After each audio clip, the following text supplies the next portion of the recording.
నాతవరంలో ACB trap వివరాలు వెల్లడి. నాతవరం తహసీల్దార్ కార్యాలయంలో లంచం తీసుకుంటూ ఏసీబీ అధికారులకి గుమ్మడిగొండ VRO వీఆర్ఏలు పట్టుబడ్డారు.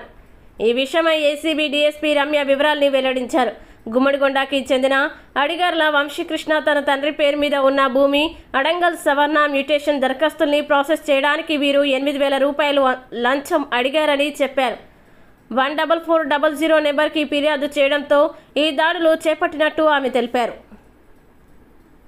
DGP Shri K V Rajendra Reddy sir గారి ఆదేశాల మేరకు ఏసీబీ 14400 కాల్ సెంటర్కి ఒక ఫిర్యాదు వచ్చిందండి. లాస్ట్ మంత్ ఫిబ్రవరి 23 మాకు ఒక ఫిర్యాదు అందింది 14400 స్పందన కాల్ సెంటర్కి. సో దాంట్లో ఫిర్యాదుదారుడు ఏం చెప్పాడంటే అతనిది సొంతూరు గుమ్మడిగొండ గ్రామం అని చెప్పి, దాంట్లో అతనికి వాళ్ళ నాన్నగారి పేరు మీద 2 ఎకరాల భూమిని మ్యూటేషన్ చేయడం కోసం, అలానే అడంగల్ కరెక్షన్స్ చేయడం కోసం ఇక్కడ అప్లై చేసుకున్నా అని చెప్పాడు. సో దానికోసం అప్లై చేసుకున్నాక వీళ్ళు వీఆర్ఓ సింహాచలం గారు, అలానే వీఆర్ఏ లోవరాజ్ గారు, వీళ్ళిద్దరు కలిపి 8,000 రూపాయలు డిమాండ్ చేశారు ఆ మ్యూటేషన్ కోసం, అలానే అడంగల్ కరెక్షన్స్ కోసం అని చెప్పి మాకు కంప్లైంట్ వచ్చింది.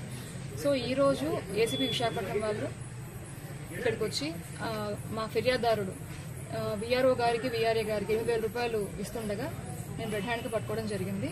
వీఆర్ఏ గారి దగ్గర నుంచి 2,000 రూపాయలు, అలానే వీఆర్ఓ గారి దగ్గర నుంచి 8,000 రూపాయలు సీజ్ చేయడం జరిగింది.